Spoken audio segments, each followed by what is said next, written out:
Hello, students, and welcome to lecture video number 2 on Chapter 9, which is talking about America's steps to becoming a world power. We're going to talk about Hawaii. Now, since the 1790s, the U.S. had been economically tied to Hawaii because we had people growing crops there and doing business there. However, over time, the Hawaiians began to not be as receptive to that, and they started to not allow us to plant and to do just whatever we wanted to do in Hawaii, and they started to tell us no on a lot of occasions.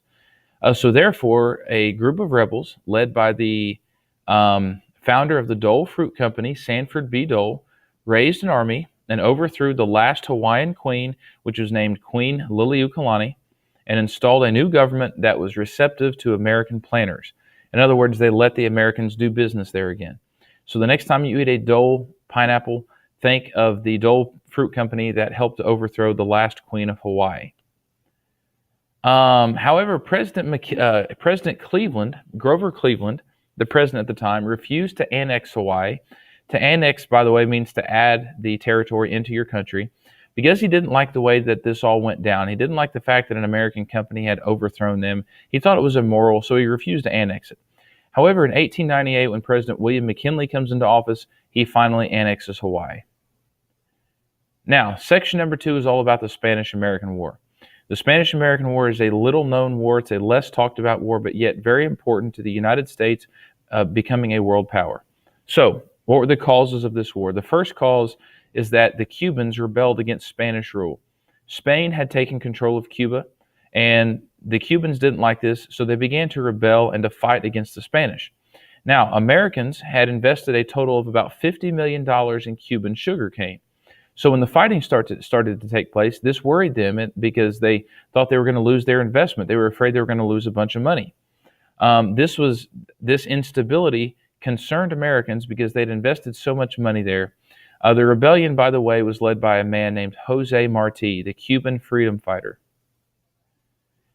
Number 2 is yellow press. Now, yellow press is a term for newspaper articles and newspaper headlines that are designed to get people's attention and kind of exaggerate the truth. So the two leading newspaper men in this country at the time, Joseph Pulitzer and William Randolph Hearst, basically used their newspapers to rally Americans against Spain. They wanted to sell a lot of newspapers, so they kind of trumped up the story. They exaggerated real events, and they also William Randolph Hearst got a hold of what was known as the Delome letter. It was a letter from the ambassador of Spain criticizing the U.S., which further angered Americans. And number 3 is the most important. The USS Maine blows up. The USS Maine was an American naval ship.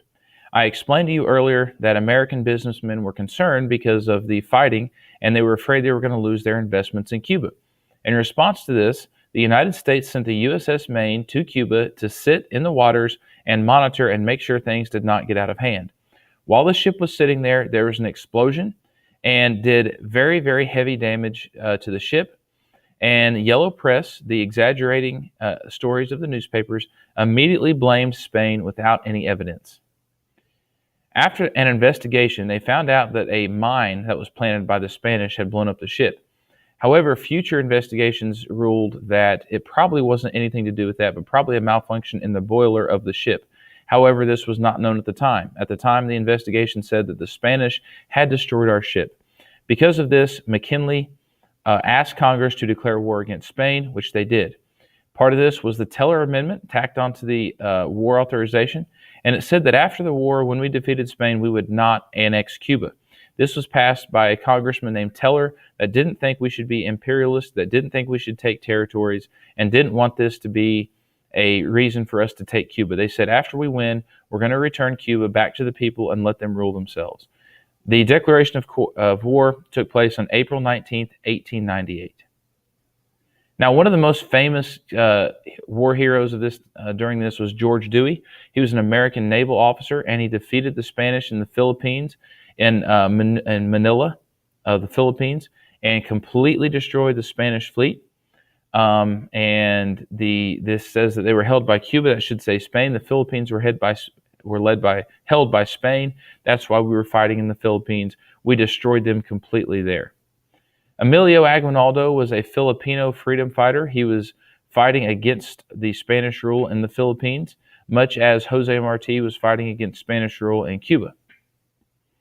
The Rough Riders is a group, and we've talked about them already before, of college athletes, cowboys, and adventurers that fought in Cuba during the Spanish-American War.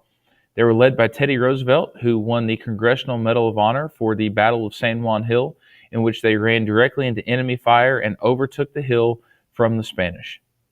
And this concludes lecture video number 2. Thank you for watching.